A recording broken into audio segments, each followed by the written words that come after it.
आज हम बात करेंगे एक स्पेशल केस की जिसमें आपको कई चीज़ों का पता चलेगा, ना केवल hair transplant, body hair transplant, beard hair transplant, chest hair transplant और रिपेयर हेयर ट्रांसप्लांट, सारी तरीकों का।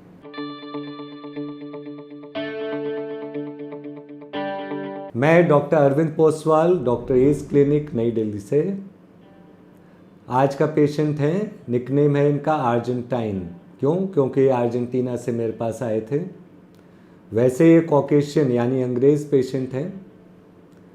मेरे पास आने से पहले इनकी पिक्चर्स और स्टडी देख लेते हैं। देखिए, ये बिफोर का पिक्चर है। अब ये पेशेंट अर्जेंटीना में रहते हुए यूएसए गए थे अपने ट्रांसप्लांट कराने के लिए। बात है सन 2000 के आसपास की। कई लोग कहते हैं कि स्ट्रिप लेना चाहिए, वो ज़्यादा अच्छा है। तो प्लीज़ देखिए, इनके ये पीछे डोनर एरिया का पिक्चर्स है। यहाँ आपको दिखेगा 3 स्कार। ये हैं स्ट्रिप के स्कार जो कि किसी डॉक्टर ने नॉर्थ अमेरिका में अलग अलग टाइम पे इनका किया। तो ये होता है उस तरह का स्कार जो कि एक स्ट्रिप FUT प्रोसीजर से होता है। कई बार लोग बोलते हैं कि हमने सुना है कि ट्राइकोफाइटिक क्लोजर नाम की कोई चीज़ है। तो मैं एज अ डॉक्टर आपको बता दूं, मैं ट्राइकोफाइटिक क्लोजर भी बहुत अच्छी तरह करना जानता हूं और स्ट्रिप का भी काफ़ी एक्सपर्ट हूं। अगर कोई कहे कि मैं स्ट्रिप करके और ट्राइकोफाइटिक क्लोजर करके पेशेंट में और पेशेंट उसके बाद शेव कर सकता हो, तो मैं नहीं मानूंगा। क्यों? क्योंकि मैंने आज तक ऐसा पेशेंट नहीं देखा। ध्यान रहे, जब भी कोई स्ट्रिप करने वाला डॉक्टर, स्ट्रिप FUT करने वाला डॉक्टर आपको बोलेगा कि मैं यहाँ से स्ट्रिप लूँगा और उसके बाद पेंसिल जितनी लाइन रह जाएगी, तो ध्यान रखिएगा, वो आप जो सोच रहे हो कि पेंसिल की लाइन जितनी लाइन, वो एक्चुअली में बोल रहे हैं कि मोटी पेंसिल जितनी लाइन। ठीक है। अभी इस पेशेंट की डोनर एरिया, सर का पिक्चर्स आपको सामने दिख रहा है। इसमें आपको क्लियर कट स्ट्रिप के डोनर स्कार दिख रहे हैं, जिसकी वजह से मैंने FUE टेक्निक या फ्यूज टेक्निक का इन्वेंशन किया था। ठीक है।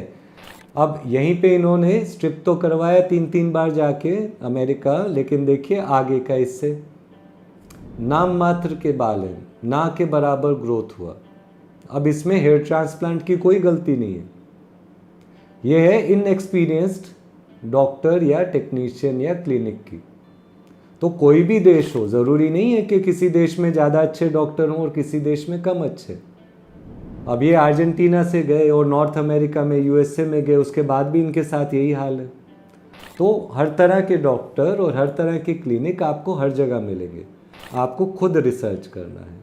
अब इस वाले केस को मैं कई साइंटिफिक में यानी मेडिकल कॉन्फ्रेंसेस में भी प्रेजेंट कर चुका हूँ। क्यों? क्योंकि ये बहुत बड़े क्वेश्चन आंसर करता है। इस वाले पेशेंट को मैंने बहुत पहले यानी करीबन 2007 में, आज है कोविड का पेंडेमिक चल रहा है, यानी 2021 से 2007 के करीब का है। आप इस केस में देखेंगे तो सबसे पहले अब हम इनको चीक्स देखिए। ये इनका चीक्स है बिफोर।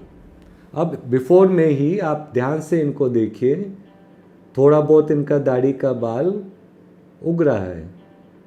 तो जब भी ट्रांसप्लांट होता है, मैं नॉर्मली एडवाइस करता हूँ कि 1 से 2 दिन पहले शेव ना करें।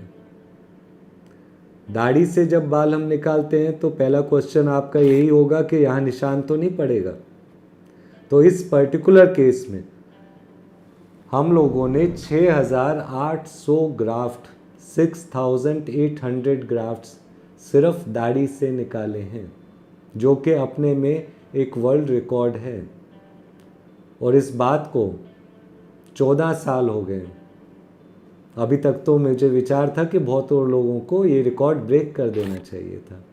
एनीवे, इतने ग्राफ्ट हमने निकाले। और अब देखिए इनका आफ्टर का पिक्चर्स, अगेन दाढ़ी का ही, दोनों साइड से देखिए।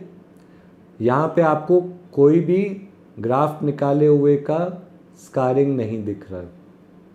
जो हेयर का, पिगमेंट का, स्किन में कलर है, ध्यान से देखिए, दोनों में, बिफोर में भी दिखेगा, आफ्टर में भी। वो छाइयाँ इनकी अपनी पहले की हैं। ठीक है। तो यही वाली जो डोनर रिसोर्स है दाढ़ी का, ये बहुत वैल्यूएबल रिसोर्स होता है, क्यों हमारे पास बहुत ज़्यादा दाढ़ी की मात्रा होती है।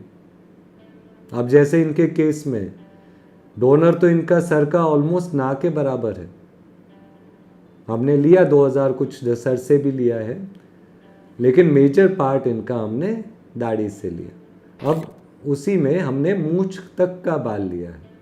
अब मूंछ का बाल उतना लंबा नहीं होता है जितना दाढ़ी का बाल होता है, तो मूंछ का बाल इनका हमने स्ट्रिप के जो स्कार हैं उनमें लगाया। अच्छी बात यह है कि जब मैंने किया, 1 दिन 2 दिन का प्रोसीजर हुआ, उसके बाद ये उम्र भर के लिए बाल उगना है, कोई मेंटेनेंस का ज़रूरत नहीं है, कोई दवाई की ज़रूरत नहीं। आप कुछ जानना चाहें तो ख़ास तौर से मेरे से ईमेल कीजिए, फ़ोन कीजिए, और अगर कुछ अपने बालों के बारे में चाहिए हो तो साथ में अपनी पुरानी फ़ोटोग्राफ भी हमें भेजिए, ताकि हम डिज़ाइन करके बता पाएँ कि आपको कितने ग्राफ्ट का ज़रूरत होगा और क्या आपके पास इतने ग्राफ्ट हैं। तो यंग हेयरलाइन अगर आपको चाहिए तो ऐसे मत करिए कि ऊंची हेयरलाइन के साथ सेटल होकर ज़िंदगी बिताएं। जो आदमी को पसंद हो हेयरलाइन, वो वाली उसको पक्का करवा के नहीं चाहिए। शुक्रिया, थैंक यू।